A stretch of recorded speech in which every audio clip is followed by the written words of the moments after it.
Hello everyone, I'm Danny Stephen from MakeUseOf.com, and today I'll be sharing some tips for Prison Architect. If you've never heard of this game before, Prison Architect is very similar to SimCity or Rollercoaster Tycoon in that you have to build something and then try to maintain it so that you can get profit out of it.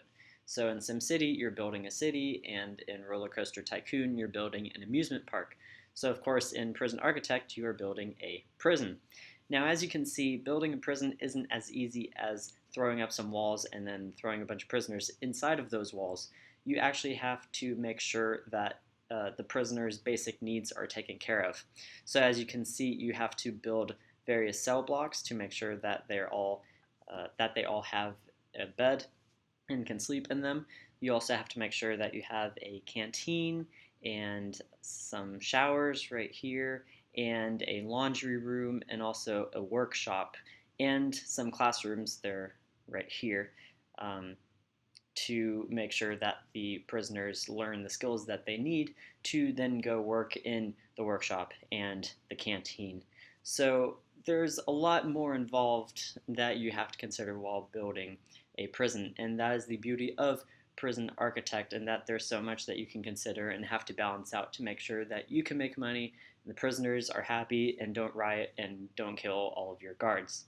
So I love this game a lot, and if you haven't gotten it yet, you definitely should. I highly recommend it. It's still in development, so there's still plenty of extra features that are being added on a regular basis.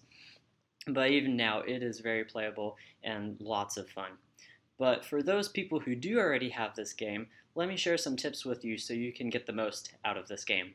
So whenever you first create a prison, one of your top priorities is to make sure that you will not have to worry about the money. If you ever come into problems with money, then you might not be able to further expand your prison or finish up a project that you were starting on, or you won't be able to hire any staff that you need to continue on.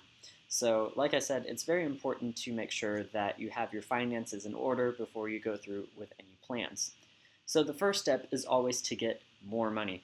Now you can see that you have $30,000 in the bank right now, but we can always increase that automatically before we even build a single thing. So we can go into the Grants tab here in the reports, and then you see that there are various grants available that you can choose. And the cool thing is that a lot of these have an advance payment. Not all of them do.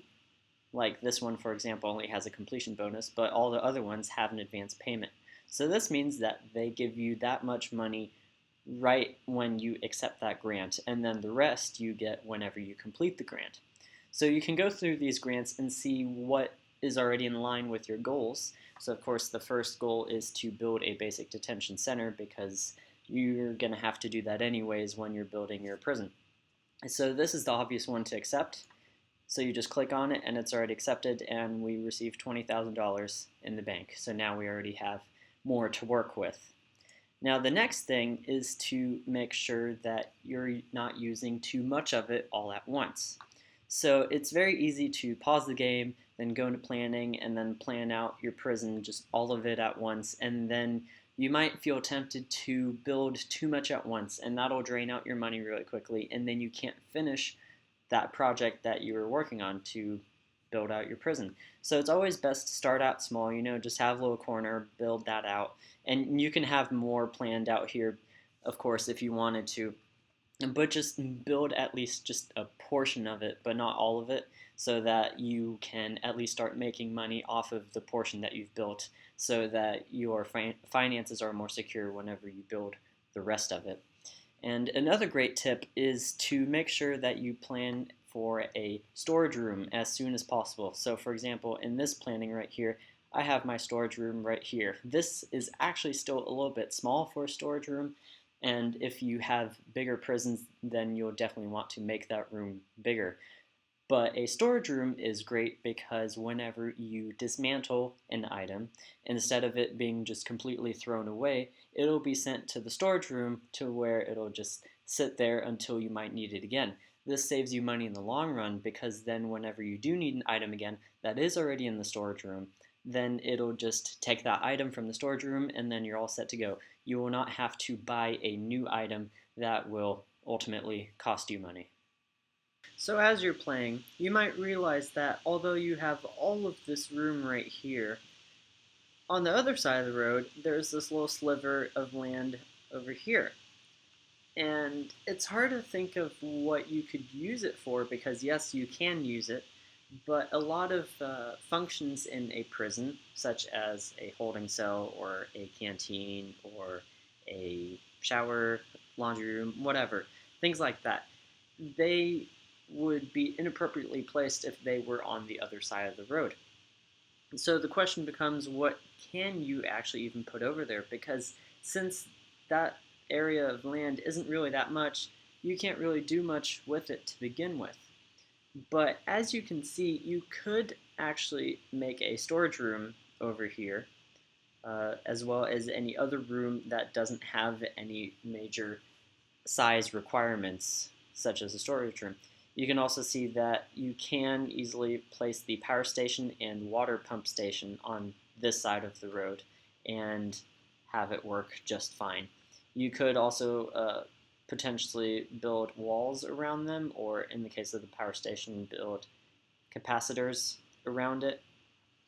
But since it is on this side of the road, it's rare for the prisoners to try to attack those whenever there is a riot, as long as you handle it appropriately. Still not the best situation, so it's much better off than later whenever you can buy additional land, because then you can buy more land on this side, and then you can expand buildings further and actually have rooms over there that do have size requirements. So then a favorite is to place offices on that side of the road, because then offices just take up administrative space in your main prison. And if you place it on the other side of the road, then that frees up a lot of space for other prison items that you can then place there. And then the administration stuff is away to the side. It's not really bothering you, and that just makes things go a lot better. Another great tip is to keep in mind the proximity of certain rooms to others. So what I mean by that is that you need to be smart when designing your prisons in where you place various rooms. So for example, a good thing to do is to keep the laundry room as close to the individual cells as possible, so that the dirty clothes of the prisoners can be collected and then delivered to the laundry room as quickly as possible, and then the freshly washed clothes can be delivered back to the prisoners as quickly as possible. Additionally, you can place the staff room in the center of the prison. As you can see here, it is pretty central. And this is good because staff are going to be all over this map once you have a sprawling prison set up. And in order for them to get to the staff room as quickly as possible, it should be in the middle so that it only takes a certain distance to get there. If it was, say, like in this corner and a staff member was way over here, they would have to walk all the way over here, and that's just not as efficient. Now, this is a bad example actually, because I'm sort of not following that rule myself by having the storage room over here, because the storage room would probably also be best placed near the center if you're doing a lot of construction, because then a workman can just come to the center of the prison and then get what he needs and then go back to wherever the construction is going on. It won't take long before you have enough prisoners in your prison to where contraband will become an issue.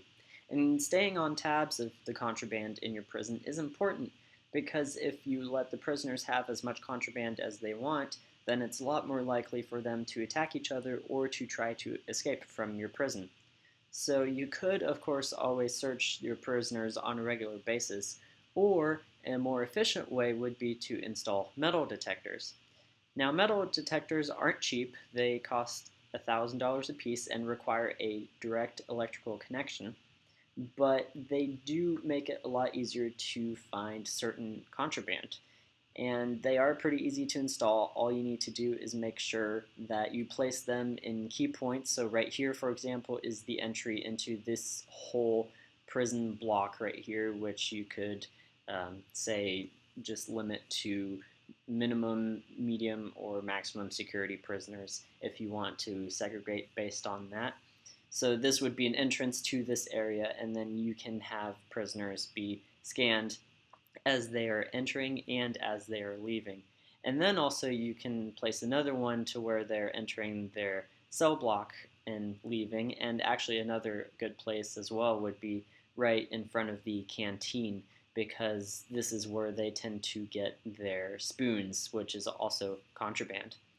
But they are very important, and it is worth installing them because you do find a lot by using them, so it's money well spent.